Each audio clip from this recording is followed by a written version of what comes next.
Imaginez ceci.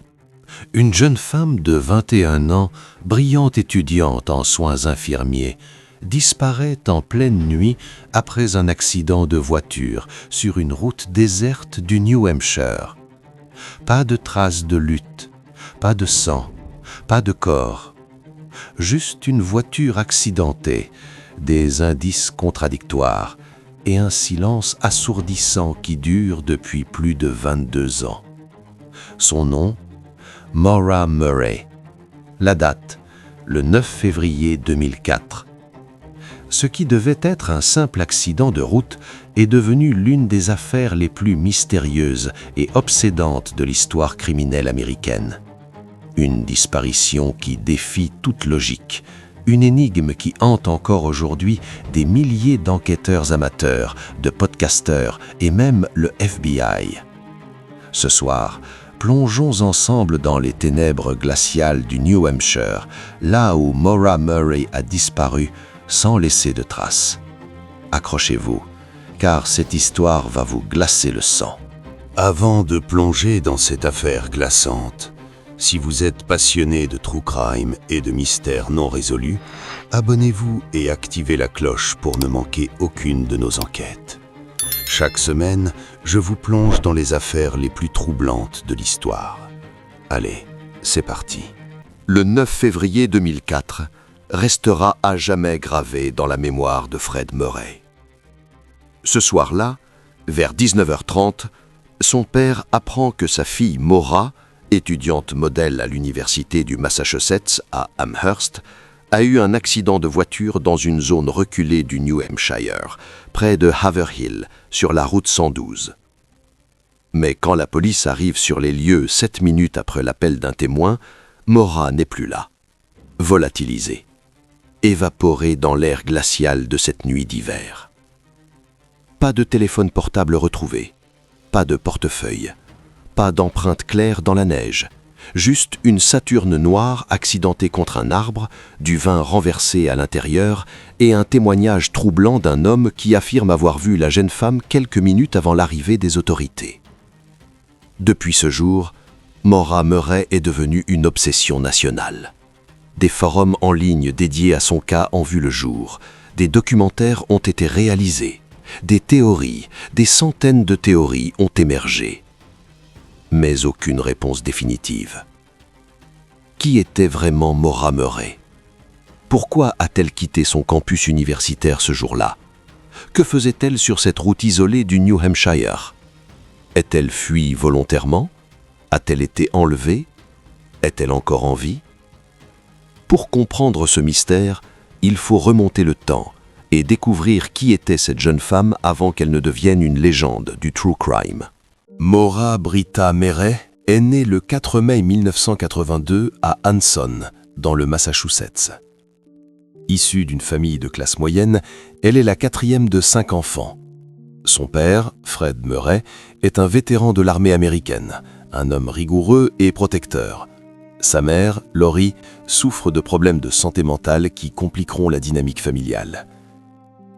Dès son enfance la plus jeune, Maura se distingue par son intelligence et son ambition.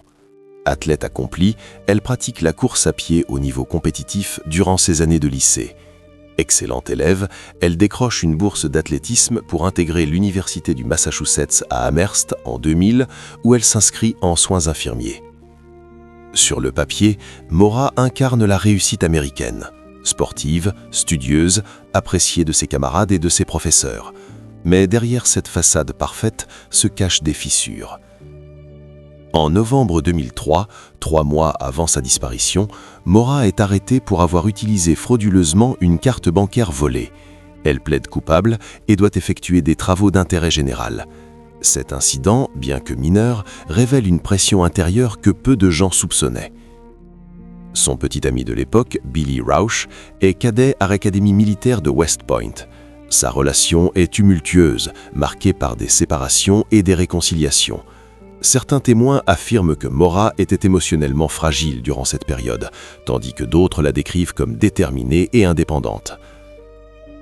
Le 5 février 2004, 4 jours avant sa disparition, Maura est de garde à son travail à temps partiel dans un centre de sécurité du campus.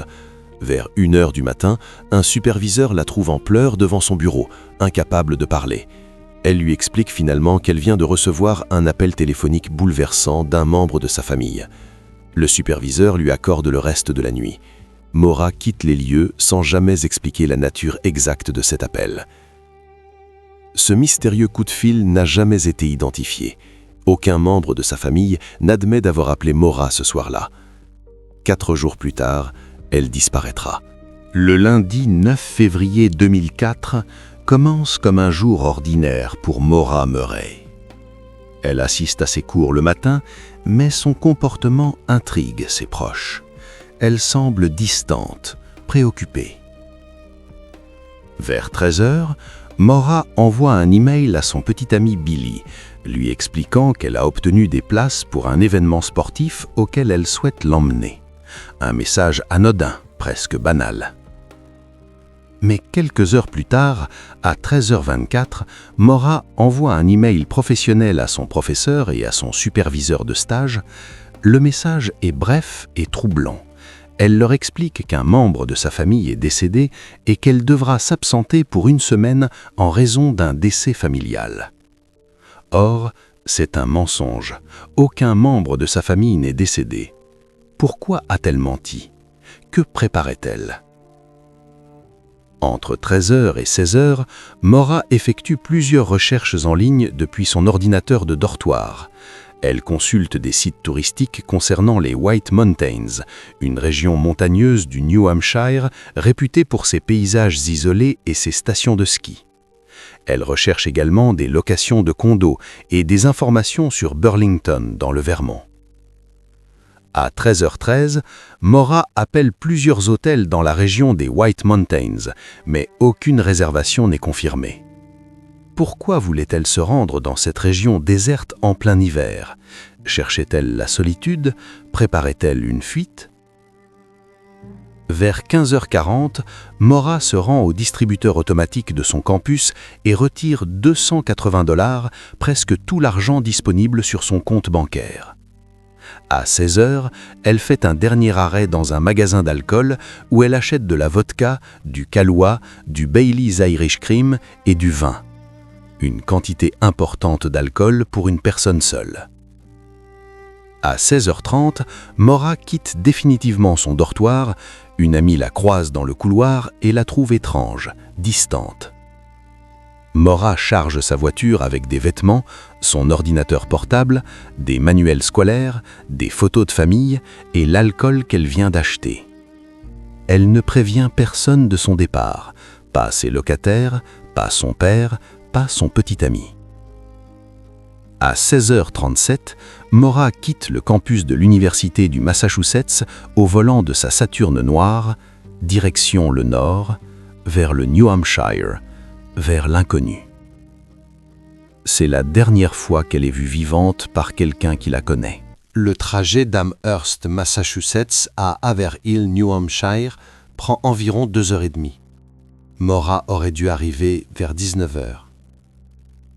À 19h27, un résident local du nom de Butch Atwood, conducteur de bus scolaire, rentre chez lui après sa journée de travail. Alors qu'il remonte la route 112, une route sinueuse et dangereuse, il aperçoit une Saturne noire accidentée contre un banc de neige près d'un virage serré connu sous le nom de Weathered Barn Curve. Butch s'arrête immédiatement. La voiture est endommagée à l'avant, mais pas gravement. Les feux sont allumés, le moteur tourne encore, le pare-brise est fissuré, l'airbag côté conducteur s'est déployé. Butch sort de son bus et se dirige vers la voiture. Une jeune femme brune, légèrement vêtue malgré le froid glacial, se tient à l'extérieur du véhicule. Elle semble désorientée, mais pas blessée. Butch lui demande si elle va bien, si elle a besoin d'aide, s'il doit appeler la police. La jeune femme refuse poliment.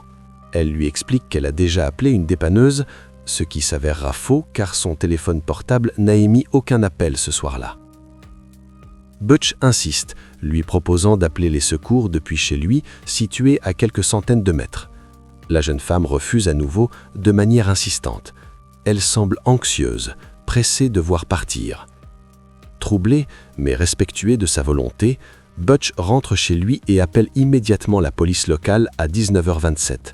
Il signale l'accident et mentionne la présence d'une jeune femme sur les lieux. Entre 19h27 et 19h34, soit pendant 7 minutes seulement, quelque chose se produit sur cette route isolée. Quelque chose que personne ne peut expliquer. Un autre témoin, Faith Westman, qui habite juste en face du lieu de l'accident, appelle également la police à 19h27. Elle confirme l'accident et la présence d'une femme près de la voiture. Mais elle ajoute un détail glaçant. Elle voit une lumière rouge clignotante, probablement une cigarette ou une lampe de poche, bouger à l'intérieur du véhicule. À 19h34, le sergent Cecil Smith de la police d'Haverhill arrive sur les lieux. La voiture est toujours là, les feux sont encore allumés, le moteur a calé, l'airbag est déployé. Mais Maura Murray a disparu. Le sergent Smith inspecte la voiture.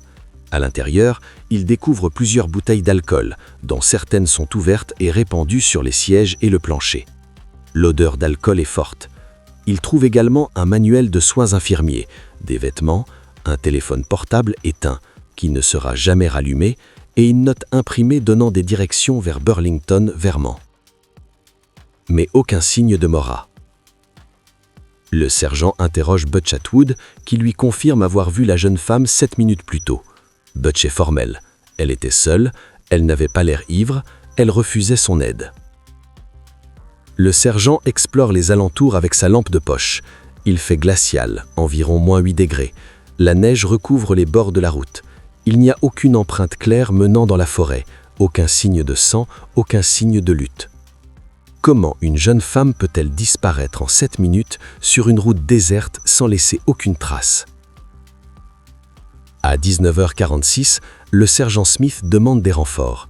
Une recherche est lancée aux premières heures du 10 février. Des chiens pisteurs sont déployés. Ils suivent une piste partant de la voiture et remontant la route sur environ 100 mètres avant de perdre complètement l'odeur de Maura, comme si elle s'était littéralement évaporée. Les recherches se poursuivent pendant plusieurs jours. Des hélicoptères survolent la forêt. Des plongeurs inspectent les rivières et les étangs genêts. Des volontaires fouillent les bois environnants. Rien. Maura Murray s'est volatilisée. Si cette histoire vous fascine autant que moi, laissez un petit j'aime et dites-moi en commentaire quelle théorie vous semble la plus plausible. Pensez-vous que Maura a fui volontairement ou qu'elle a été enlevée ? Votre avis m'intéresse vraiment. Et si vous n'êtes pas encore abonné, c'est le moment de rejoindre notre communauté de détectives amateurs. L'enquête sur la disparition de Maura Murray révèle rapidement des incohérences troublantes et des indices contradictoires qui compliquent chaque théorie. L'analyse de la voiture. L'inspection de la Saturn révèle que la voiture avait déjà été endommagée avant l'accident du 9 février. En effet, le week-end précédent, Maura avait emprunté la voiture de son père et avait eu un accident mineur après une soirée. Son père, Fred Murray, lui avait ensuite prêté de l'argent pour réparer le véhicule, mais Maura n'avait pas encore effectué les réparations. Les dommages sur la Saturn, le 9 février, semblent correspondre à un impact frontal contre un banc de neige ou un arbre à une vitesse modérée. L'airbag s'est déployé, mais il n'y a aucun signe que Maura ait été gravement blessée. Pas de sang sur l'airbag, pas de sang sur les sièges. Cependant, l'analyse du pare-brise révèle une fissure en forme d'étoile, typique d'un impact de tête. Maura a-t-elle été assommée ? Désorientée au point de fuir dans la forêt sans réfléchir ? Le mystère de l'alcool. L'intérieur de la voiture empeste d'alcool. Du vin rouge a été renversé sur les sièges arrière et le plancher. Certains enquêteurs estiment que Maura conduisait en état d'ébriété, ce qui expliquerait l'accident et sa fuite précipitée pour éviter une arrestation. Mais cette théorie pose problème. Butch Atwood, le témoin principal, affirme que Maura ne semblait pas ivre.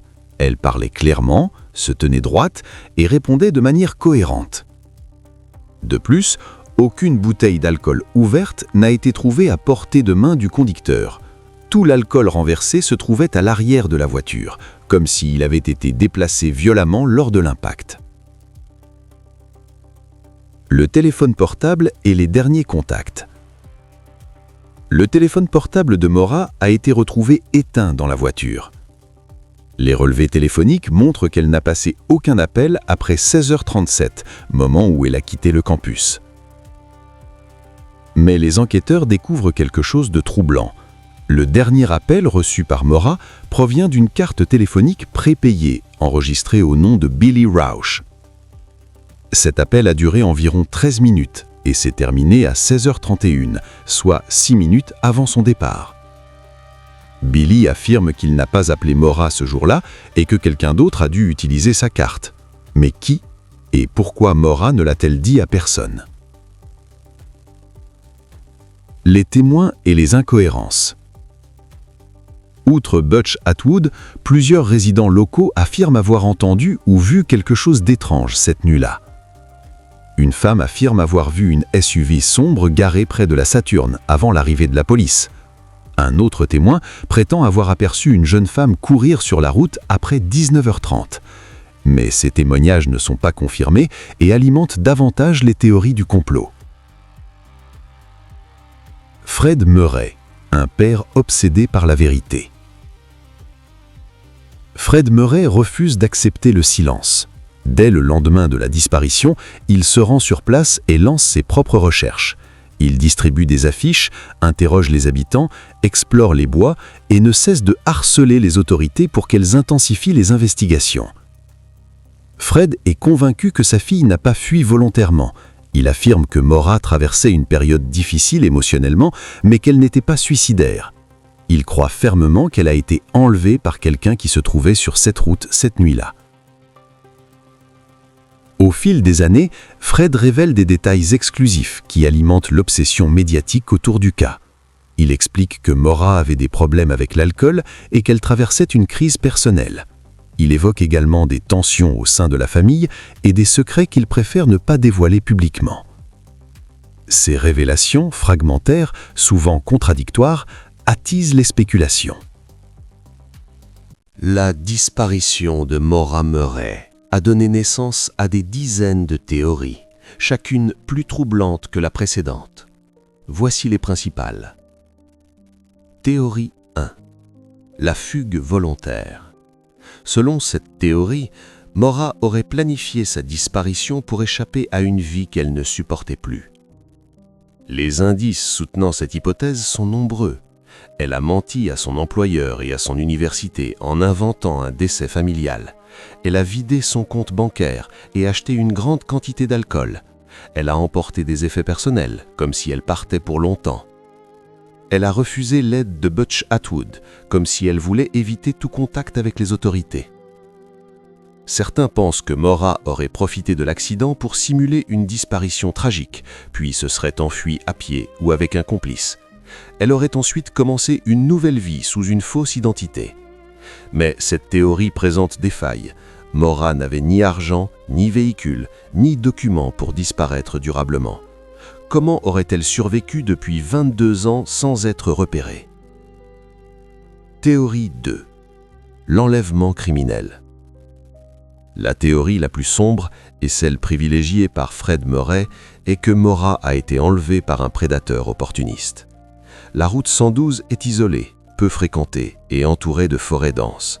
Un criminel aurait pu passer par là au moment opportun, voir une jeune femme seule et vulnérable et en profiter pour l'enlever. Des indices troublants soutiennent cette théorie. Un résident local affirme avoir vu une SUV sombre près de la voiture avant l'arrivée de la police. La disparition des traces de Maura à 100 mètres de la voiture suggère qu'elle est montée dans un véhicule. Aucun corps n'a été retrouvé malgré des recherches intensives, ce qui indiquerait qu'elle a été emmenée loin de la zone. Certains enquêteurs amateurs ont même identifié des suspects potentiels, dont un homme condamné pour agression sexuelle qui vivait dans la région en 2004, mais aucune preuve concrète ne lie Maura à ces individus. Théorie 3. L'accident mortel dans la forêt. Une autre hypothèse, plus pragmatique, est que Maura, désorientée après l'accident et peut-être en état d'hypothermie, aurait fui dans la forêt pour échapper à une arrestation pour conduite en état d'ébriété. Elle se serait ensuite perdue dans l'obscurité glaciale et serait morte de froid. Cette théorie expliquerait pourquoi les chiens ont perdu leurs traces. L'odeur aurait été masquée par la neige ou les cours d'eau. Son corps serait encore enfoui quelque part dans les bois, non découvert malgré les recherches. Cependant, des experts en recherche et sauvetage affirment qu'il est peu probable qu'un corps soit resté introuvable aussi longtemps, même dans une forêt dense. Théorie 5. Le suicide. Certains enquêteurs pensent que Maura, en proie à une dépression profonde, aurait planifié son suicide. Elle se serait rendue dans une zone isolée pour mettre fin à ses jours discrètement, loin de ses proches. Les indices de troubles émotionnels sont présents, la crise de pleurs au travail, les mensonges, l'isolement soudain, mais aucune note de suicide n'a été trouvée et les proches de Maura rejettent fermement cette théorie. Théorie 6. L'implication d'un proche. Une théorie controversée suggère qu'un proche de Maura pourrait être impliqué dans sa disparition. Certains pointent du doigt son petit ami Billy Roche, dont les relevés téléphoniques révèlent des incohérences. D'autres évoquent des tensions familiales non révélées. Mais aucune preuve solide ne soutient ces accusations, et les enquêtes officielles n'ont jamais identifié de suspect au sein de l'entourage de Maura. Depuis 2004, l'affaire Maura Murray est devenue une obsession collective. Des forums en ligne comme WebSleuths et Reddit consacrent des milliers de discussions à son cas. Des documentaires télévisés dont Disappeared et The Disappearance of Maura Murray ont exploré chaque détail de l'enquête. Des podcasts populaires comme Missing Maura Murray et True Crime Garage ont décortiqué les indices, interviewé les témoins et proposé de nouvelles pistes. Mais cette obsession médiatique a aussi ses dérives. Des théories du complot absurdes émergent régulièrement. Des accusations infondées sont lancées contre des innocents. Des détectives amateurs harcèlent les proches de Maura, exigeant des réponses. Fred Murray, bien qu'il apprécie l'attention portée à l'affaire de sa fille, déplore parfois l'exploitation sensationnaliste de sa douleur. Il a déclaré à plusieurs reprises « Je veux juste retrouver ma fille, vivante ou morte.